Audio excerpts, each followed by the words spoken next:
Today, Oculus announced VR for Good, a $1 million pilot program that gives students at 9 San Francisco schools tuition and equipment to make 3 to 5 minute, 360-degree films about their community. Joining us to talk about VR's capability to bring about change in the real world is Greg Panos from the Persona Foundation.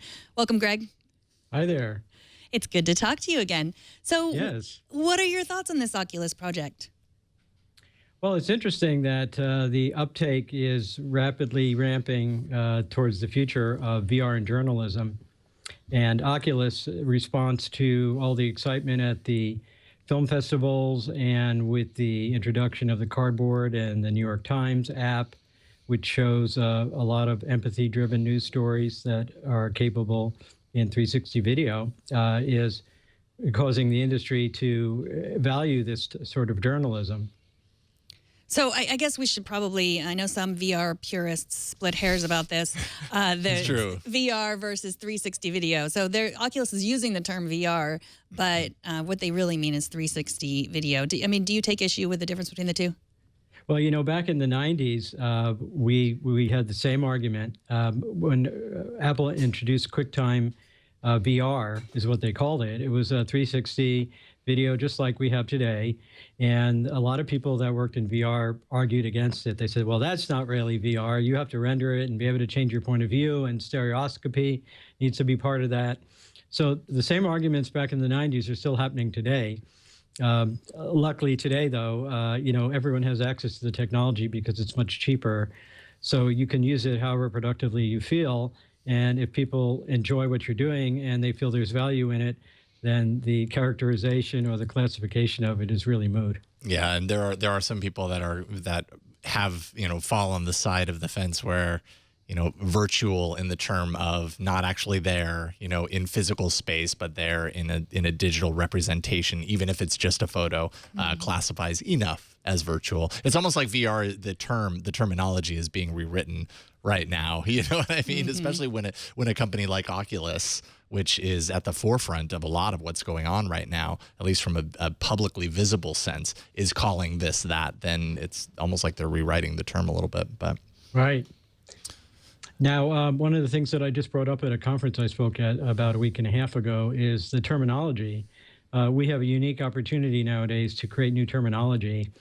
One of my pet peeves is the word avatar is used sort of blanketly to describe any kind of character on the internet, whether it's a representation of a dog or it's a photoreal version of you or your grandmother. It's still called an avatar. There's really no differentiation in the word. And there have been so many different variations of words to describe various kinds of avatars, some of them just beautifully constructed words, other ones absolutely silly. It would be interesting to see what the public adopts over time and comes to believe as being a generic word that describes a particular type of character or manifestation or construct on the internet. I think the same is true for various types of journalism that will take place that use 360 video, that use 3D rendered video, that use volumetrically captured video with multi-cameras, that are rendered into a scene using voxelization. There's really a lot going on and a lot on the horizon right now. And Oculus is definitely, it's within their wheelhouse to try to stimulate this sort of thing. So you mentioned the Silicon Valley VR conference, SVVR. What were some of the most interesting things you saw people doing there? Well, there were a lot of 360 VR cameras there, probably 3 or 4 new versions of them. Old brand names like Kodak have been trying their hand at creating versions of 360 video cameras. The Theta S was being sold like hotcakes at their booth, the Ricoh, that is. The Nokia had a very large presence with the Ozo camera, and my friend, director Brett Leonard, was there, and I think he may be using one of the new 360 cameras, or perhaps it's the Ozo, in a documentary and a film about an artist in Denmark that he's working on. And many, many, many other filmmakers and journalists are beginning to take up 360 cameras as an immediate path to content for VR. Creating content which has rendered content and 3D captured content is a little more difficult, but it has a tremendous potential in the field of journalism as well. If the pipeline and the manner in which these sorts of projects can be constructed, can be streamlined and made easier for filmmakers without having to have a whole lot of computer graphics and technical chops. So obviously, this is good PR for Oculus to give $1 million to this sort of effort. They're handing this money, or this equipment rather, the money into equipment that can kind of put this technology into students' hands to reflect their experiences and their lives essentially. I'm just curious to know, like, we're so used to thinking of this technology in the, game space, let's say, but it really seems like there's a big kind of push forward, and maybe this is necessary to legitimize the platform, but a push forward into this social change aspect. Do you think this is going to be a huge part of what we see over the next, coming years with VR technology? Yeah, I think the adoption of 360 video and with VR as a platform in which to experience it is already here, and people can witness it on Google Cardboard. The New York Times has a whole group working on VR experiences, and they're working with other kinds of producers and directors that have their own companies creating content as well to repurpose their content, but they're doing so in-house as well. 6 days ago, there was a Charlie Rose episode where one of the people involved with the New York Times project was on the panel, and so was Jason Rubin from Oculus, and Chris Milk, one of the leading filmmakers in the VR medium, whose company VerseWorks actually produced the Clouds Over Cedra production that was mentioned in the Oculus story that was put out with the press release for the Oculus project. So VRSE Works also produced a number of other empathy-driven news stories that have either appeared in the Times app or separately in the VRSE app, and they have all become darlings of the film festivals. The film festivals really want to find legitimacy and want to find a point where people have a common ground in watching these experiences, and empathy seems to be the one objective that they try to achieve. So rather than just watching a news story and then clicking to the next one, not really feeling much of it, if you're immersed in VR, you really feel as if you're participating in some way. You can look around you and see what's going on in the whole area where you are. You feel as if the presence that was recorded in that moment is the presence that you're experiencing, and you feel it. You feel it emotionally. So I know you've been in this field for a long time and seen it change in many ways. Is there anything that's happening right now that's markedly different than how it's been, we've talked about VR in the past? Well, I'm a little bit of an egghead in that I follow display technology and waveguide optics and laser-based retinal projection. So I'm always looking at the evolution of display technology as it gets better and higher resolution and wider field of view, a faster update rate. Those are the things that excite me personally, although I feel very gratified that the adoption of the technologies that are here today, which are actually quite good, is very, very rapid, and that creative content developers and filmmakers and storytellers are picking up these tools with relative ease and finding a community out there of individuals that can help them work through some of the technical details that are part of the startup inertia that is required to shift their thinking from regular two-dimensional photography to immersive photography, eventually three-dimensional broadcasted photography for sports events and other kinds of famous things.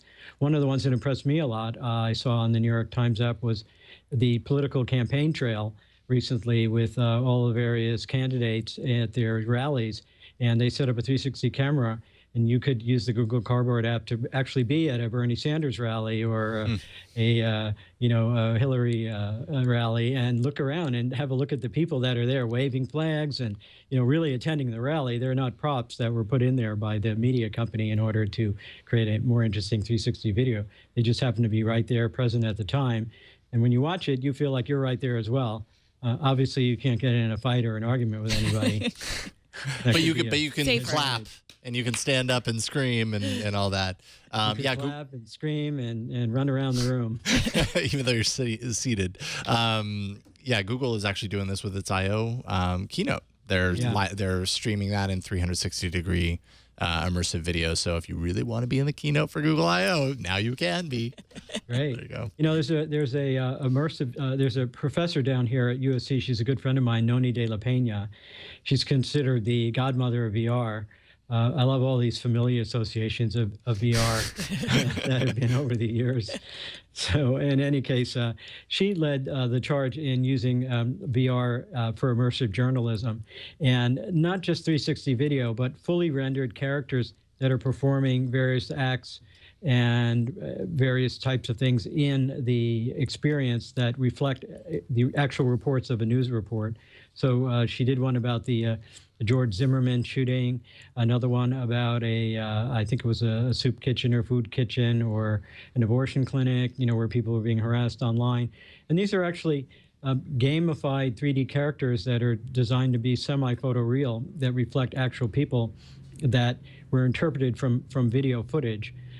So it's a very interesting and very exciting field, and the adoption of traditional video and then repurposing as game-based characterification, personification as game characters that tell the same video story is another trend that not a lot of people have seen. You guys are lucky you have access to the Oculus and the Vive and a brand new spanking system up there at the TWiT studio. And you can try some of these immersive journalism applications that are a little bit harder to run because they use game engines rather than just video streaming into a sphere.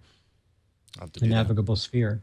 Yeah, I mean, I think access is really one big issue. I do feel really lucky to have access, and everybody doesn't. So this is why this Oculus project sounds really interesting, to put these tools into the hands of people who might not be able to afford to have them or work for someone who has them, as we do.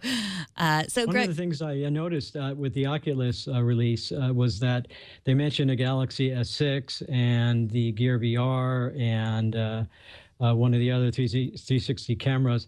And of course, Samsung is up to the Galaxy S7 now, and they have a newer VR headset for that to clip into.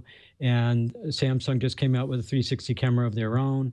So the releases of the technology are rapidly occurring and upgrading and updating to subsequent versions.